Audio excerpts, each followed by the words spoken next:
এখন কি অবস্থা তোর? আগের চেয়ে ভালো। এখন কি হাঁটতে পারিস?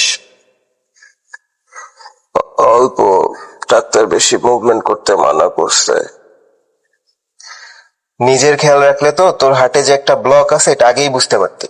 নিজের তো কোনো যত্ন নেস না। বুঝতে পারি নাই, ভাবছিলাম গ্যাস্ট্রিকের ব্যথা।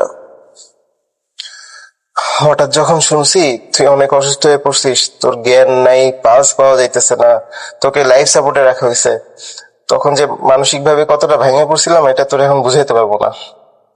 কি করব তখন এটা বুঝতেছিলাম না। নাফিস ভাইরে ফোন দিছি, আয়েশা ভাবিরে ফোন দিছি। হ্যাঁ, ভাইয়া আয়েশা আমাকে বলছে তোর ফোন করার কথা। আমি সবসময় বিশ্বাস করতাম যে আমাদের মধ্যে যতই রাগ অভিমান থাকুক না কেন, তবে একে অন্যের প্রতি ভালোবাসার টানটা ঠিক সেই আগের মতোই আছে। আচ্ছা শোন, তুই আমার এখানে চলে আয়।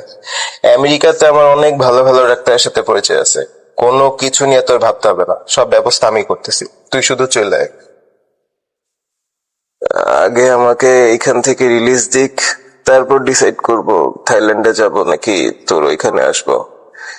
আসলে তোদের এই ভালোবাসা আর মানুষের দোয়ার জন্যই আমি মৃত্যুর মুখ থেকে এবার ফিরে আসতেছি। তোদেরকে অনেক ধন্যবাদ রে।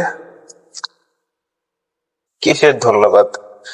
বেস্ট ফ্রেন্ড হিসেবে তো তেমন কিছুই করতে পারলাম না, তোকে দেখতে আসতেও পারলাম না।